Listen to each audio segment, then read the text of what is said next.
press the bell icon on the YouTube app and never miss another update.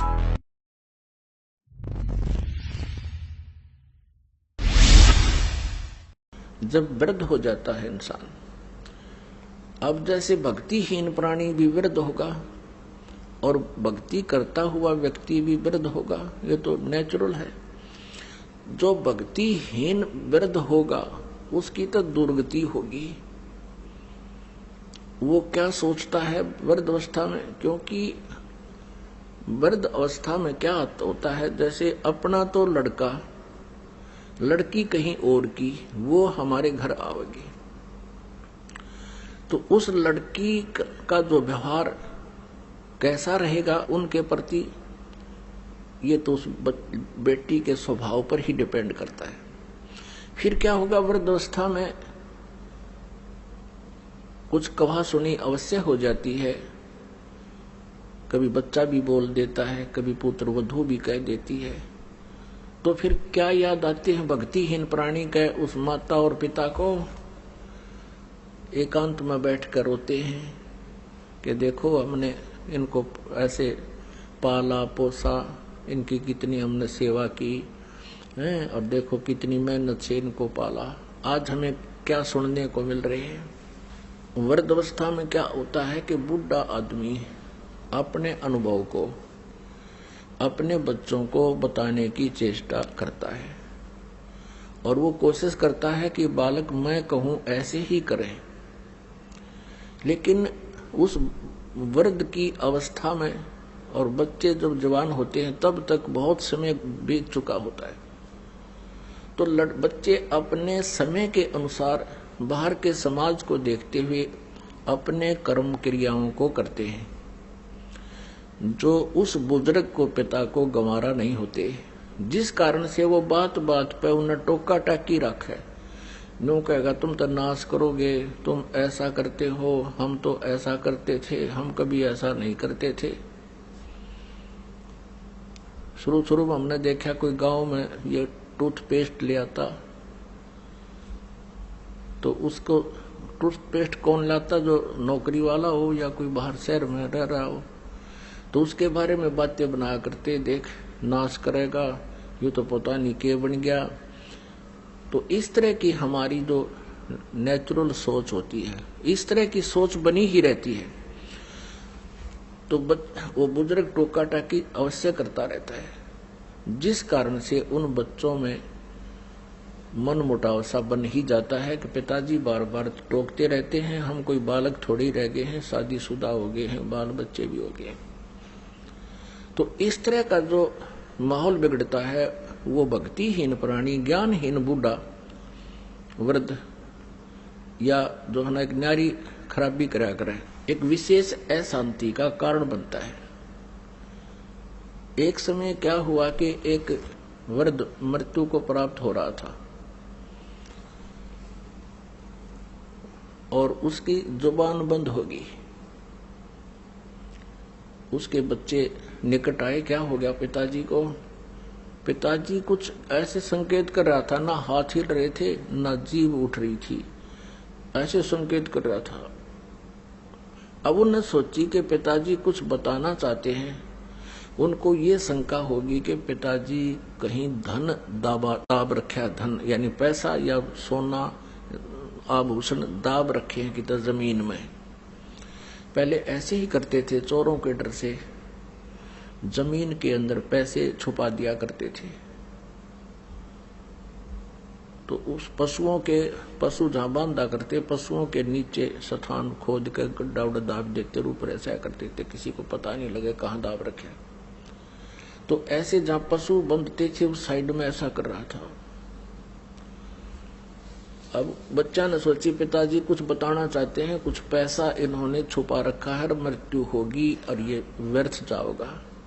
उस गांव में एक व्यक्ति था, वो ऐसा इंजेक्शन लगा देता था कि यदि श्वास शेष है उसके, तो उसकी जीभ उठ जाती थी। वो बोल के 1-2 मिनट मुश्किल से वो बोल सकता था, जैसा भी 1-2 मिनट, और वो 500 रुपये लेता था। वो दौड़ के गया, एक जना उनसे लाया, डॉक्टर को बुला के कि हमारे पिताजी का वो इंजेक्शन लगा दे जिससे ये बोल पड़े। उसने 500 रुपये रखवा लिए, 500 रुपये दो पहले, 500 रुपये ले लिए, उसके इंजेक्शन ला दिया। वो बूढ़ा ठीक हो गया बुजुर्ग। तो लड़के कहने लगे, हाँ पिताजी पता क्या कह रहे हो, जल्दी बताओ जल्दी बताओ। कहने लगा, रे तुम कित मर गए, यो गाय का बच्चा झाड़ू खा ली, देख देख तुम कहाँ नाश करोगे मेरा मेरे पास है।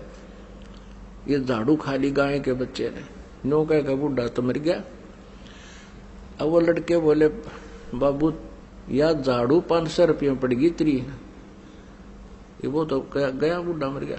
अब हमारी एक तो यह स्थिति होगी बुढ़ापे में जो भक्ति नहीं करते, हम चाहेंगे बच्चों का लाभ करें, वो होगी आनी, क्योंकि उस स्थिति बदल चुकी होती है। और जिस घर में भक्ति नहीं वहां कलह रहती है। परमात्मा कहते हैं, मतलब के बिना कोई नहीं प्यारा, स्वार्थ के बिना कोई नहीं प्यारा।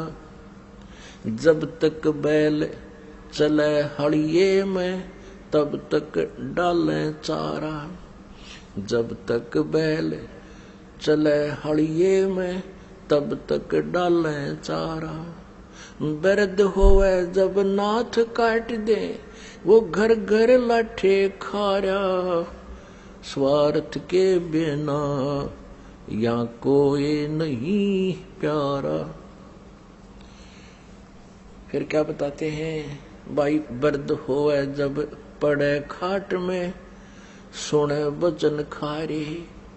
दर्द होवे जब पड़े खाट में सुने वचन खारे। कुत्ते तावण का भी सुख को ना ये छाती फूकण हारे। मतलब के बिना कोई नहीं प्यारे। अब क्या होता है, जैसे बुढ़े की या बुढ़िया की घर कहाँ सीटिंग होती है उसकी, कहाँ गेट के ऊपर है, और वहां कुत्तों की रखवाली करते हैं, कुत्ता कोई घर में ना बढ़ जाए। पुत्र वधू जाती है कहीं जल लेने बाहर खेतों में या चारा लेने, और पीछे तो कुत्ते बढ़ के दूध खराब करके, कोई रोटी खराब करके वह पुत्र वधू आई, भीतर देखा तो उसने देखा कि तो कुत्तों ने सारा काम बिगाड़ रखा है। तो फिर बुढ़िया पे गुस्सा उतरा करे, अब तुमने मेरी छाती फूक दी, मेरा लहू सुखा दिया, तुम्हारा इतना सुख भी को नहीं, तुम कुत्ते ता दो, कुत्तों को हटा दो। कहते कुत्ते ता उनका भी सुख को ना, तुम छाती फूकना रे। अब फिर वो बुढ़ा बुढ़िया रो अकेले, उस पुत्र वधू का तो बोल रहे कोई ना, अगर बोलोगे तो शाम में रोटी भी ना मिले। फिर रोते हैं कि देख हमने इनके लिए कितना किया, के सोची थी बेटे ने ब्याह होंगे, हमने सुख होगा, ये होगा, देख आज इसने छाती फूक दी मारी, कब ऐसे मेरी फूक दी। तो पुण्यात्माओं, ये बेट नेचुरल है, यहाँ रो चाहे को राजी रहो, इस काल ने हमें इस प्रकार परेशान कर रखा है और ऐसे ही रहेंगे। इसके विपरीत जो भक्ति करते हैं, परमात्मा का नाम लेते हैं, इस परमेश्वर की शरण में रह रहे हैं, तो उनकी स्थिति में फर्क पड़ जाएगा। क्योंकि यदि बच्चे भी भक्ति में लग जाए तो फिर तो मिनी सतलोक हो जाएगा आपका घर, ये सत्कर मान लेना।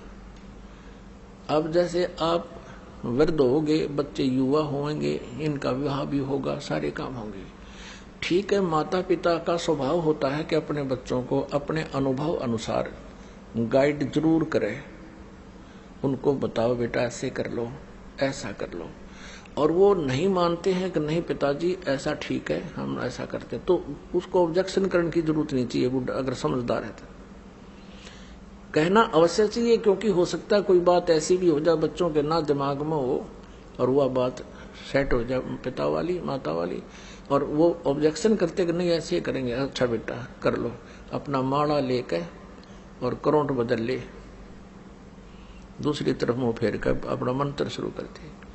और फिर क्या होगा कि परमात्मा की कृपा से, भक्ति करने से पहले तो आपका शरीर ठीक रहेगा बुढ़ापे में, क्योंकि सारी उम्र के किए हुए पुण्य और पाप साथ तो रहते हैं युगों युगों के, तो वो बुढ़ापे में आकर फिर अपना सारा प्रभाव दिखा देते हैं। भगवान की भक्ति से फिर एक न्यारी शक्ति प्राप्त होती है, आत्मा और शरीर को कष्ट रहित भी होता है, और बच्चों के अंदर भी परमात्मा दयालु दया भर देता है। एक विशेष नम्रता आती है, वो डरते हैं मालिक से, कहीं पिता माता की आत्मा ना दुख जा, हमें पाप ना लग जा।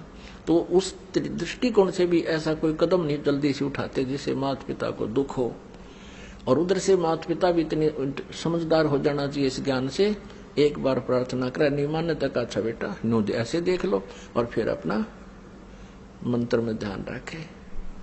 वो पिछले रंडरोने नहीं रोए, मन न्यू करार ना मानते हो फलाना, ये तो बकवादे हैं, ये तो काल का व्यवस्था है, इनको भगवान से दूर रखा है, मन में खरपतवार भरता रहे, इनके खुरापात बढ़े रहे, भक्ति ना करेंगे।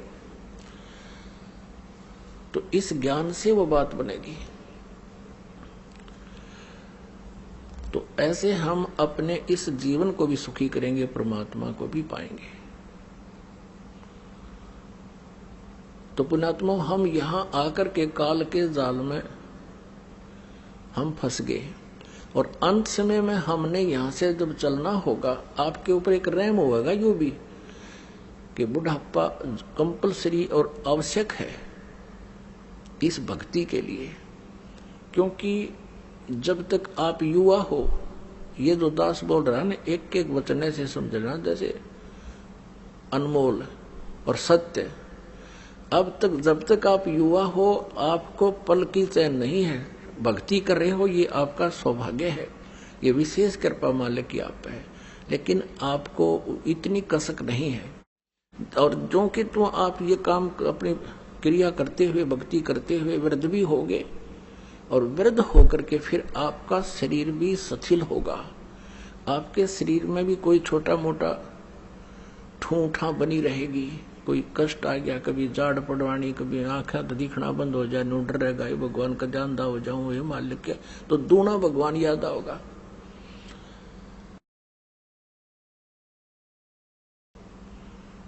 ये वचन जो आज दास बोल रहा है, ये उसमें सारे ऐसे हो जाएंगे जैसे रजिस्ट्री कराए पाछे पक्का काम हो जाता है। आपको ऐसे दिखेंगे, कति सच्ची कहे थे उस दिन, तब सेट होगी आपको यह बात। और जो आज वृद्ध हो चुके हैं, भक्ति कर रहे हैं, उनके लिए तो ये आज प्रमाण हो जाएगा कि सचमुच ऐसा ही है, और वो और घनी भक्ति करा करेंगे। तो इसलिए परमात्मा कहते हैं कि वृद्ध अवस्था आप में भी आवेगी, लेकिन उन भक्तिहीन प्राणियों वाली नहीं आवेगी, क्योंकि जो भक्तिहीन प्राणी है, ज्ञान नहीं मिला जिनको, वो सारा दिन उल्टे काम करे। एक भक्त कह रहा था कि हमारे गांव में एक जवान व्यक्ति, यानी 30-40 साल का था जब वो, हम तब से देख रहे थे उसको, गली में जा रहा होता और कहीं कुत्ता बैठा होता बेचारा अपनी गिंडली सी मार के, तो वो धीरे धीरे जाकर लाठी रखा करता, उसको ऐसे ही मारता कमर में, और वो कुत्ता फिर चिल्लाता चा चा, और वो हंसता हा हा हा हा। उसने तो वो कर्म फोड़ने थे, अपने फोड़ दिए। कहते फिर वो वृद्ध होया ना, जब न्यो रोया करता जैसे कुत्ते रोया करे, जैसे वो कुत्ते रोया करते ना जिनको लठ मारा करता बे, मतलब ऐसे रो रो का मेरा साल भर भुगत गए, और नो भी तरह रो जैसे वास्तव में कुत्ता रो रहा हो। तो पुण्यात्माओं, परमात्मा कहते हैं, मन तू पावेगा अपना किया रे, भोगेगा अपना किया रे। मन तू पावेगा अपना किया रे, भोगेगा अपना किया रे।